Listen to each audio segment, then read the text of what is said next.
Listemizi devamlaştırıyoruz hürmetli vatandaşım. Amerika mutaxassisleri.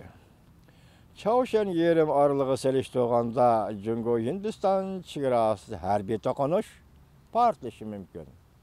Dedi mavzuli xabar 1-ayning 25 kuni Amerika ovozining Xitoy tili programmasi e'lon qilindi. Xabar mundaq boshlandi. Washington 2018-yili Osiyo rayonida bir necha yerda bexatarlik krizisi yuz berishi mumkin. Onun birisi eng aniq birisi Çavuşan yerim arılı. Lekin Washington bilim xazinasi Xalqaro strategiya va tadqiqot markazi Osiyo bexatarligi mutaxassislari, Osiyo ishlari bo'yicha bexatarlik mutaxassislari mundaq hisobladi. Çavuşan yerim arılı Janubiy Jungo dengizi, Sharqiy Jungo dengizi, Tayvan bo'g'ozi qatorliq joylarga selishtirganda urush, to'qinish yuz berishi mümkün bo'lgan joy Jungo Hindiston chegarasidir. Jungo Hindiston chegarasidir. Avom xalq mundaq dedi. Çavuşan yerim aralida Çavuşan yerim aralida chiqadi. Tayvan bo'g'ozi ancha emas. Haftaning 3-chi kuni Xalqaro strategiya va tadqiqot markazi Osiyo'ni faraz qilish muhokama yig'inida qatnashganlar orasida Al-Rayni sinash tajribasi olib bor.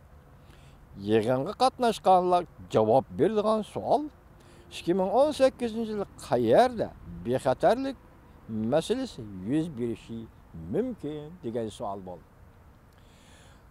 Natija shundoq bo'ldiki, 42% odam Çavuşan yerim arılı deb javob berdi. 31% odam Jungo dengizi, Janubiy Jungo dengizi deb javob berdi. 14% odam Jungo Hindiston chegarasi deb javob berdi. 10% odam Sharqiy Jungo dengizini tanlab oldi. Ondan 3% odam Tayvan bo'g'ozida urush bo'ladi dedi.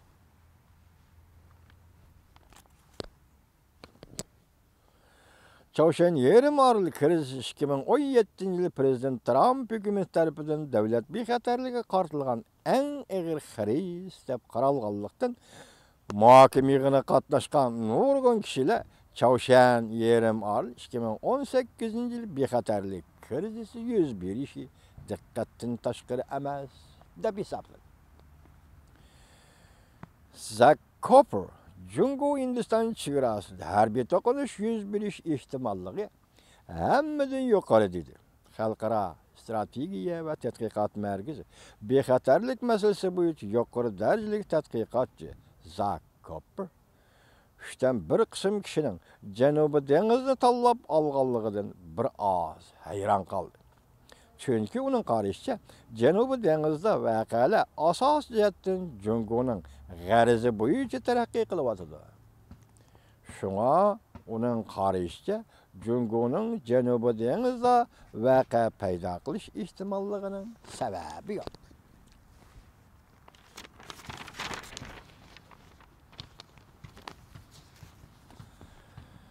U mundaq hisobladi. Jungo Hindiston chegarasi harbiy to'qinish portlash ehtimolligi hammadan yuqori. U mundaq dedi. Agar sen Jungo Hindiston munosabat taraqqiyot yuzlanishiga qaraydigan bo'lsang, o'tgan bir yil yuqori darajada salbiy bo'ldi. Men mundaq hisoblayman. Bu qurilma xarakterli. U mundaq bir paket ustiga qurilgan. Jungo bilan Hindiston har ikkilisi tezlik bilan bosh ko'tarayotgan davlatlar. Har yili bu davlatlarning o'ziga boshqacha qaraydi. Balki har yili o'zini bu yil kuchaydim deb qaraydi. Ularning manfaat talablari o'zliksiz kengaymoqda.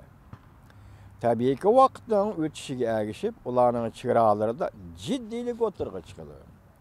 Bu davlatlarning hozir o'zini turayotgan o'rnidan keyingi chekinishi, hozir chegarada turayotgan o'rnidan keyingi chekinishi bu mumkin emas. Cooper mundaq ko'rsatdi. Mayli Sharqiy dengiz, Janubiy dengiz yoki Tayvan bo'g'ozi bo'lsin, sening ko'rib oladiganing nihoyat tezlik bilan bosh ko'tarayotgan Jungo. Qarshilashadigan davlat uzundan bir kichik davlatlar yoki chekinish bosqichi turgan cho'ng davlatdir. Şuna faqat Jungo Hindiston chegarasi cho'ng davlatlar qarshilashadigan o'rindir. Şuna bu yerda texnik ko'p jiddiylikdan yuz berishdan saqlanib bo'lmaydi.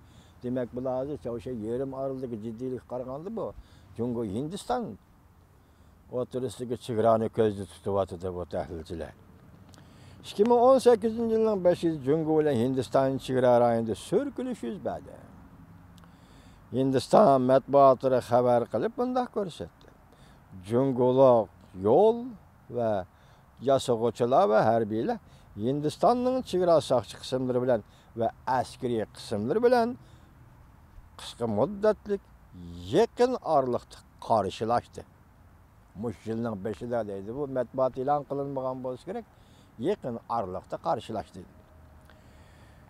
Geren Jungo Hindiston chegarasi to'qinish uzun muddatlik va xatari yuqori deb ko'rsatdi.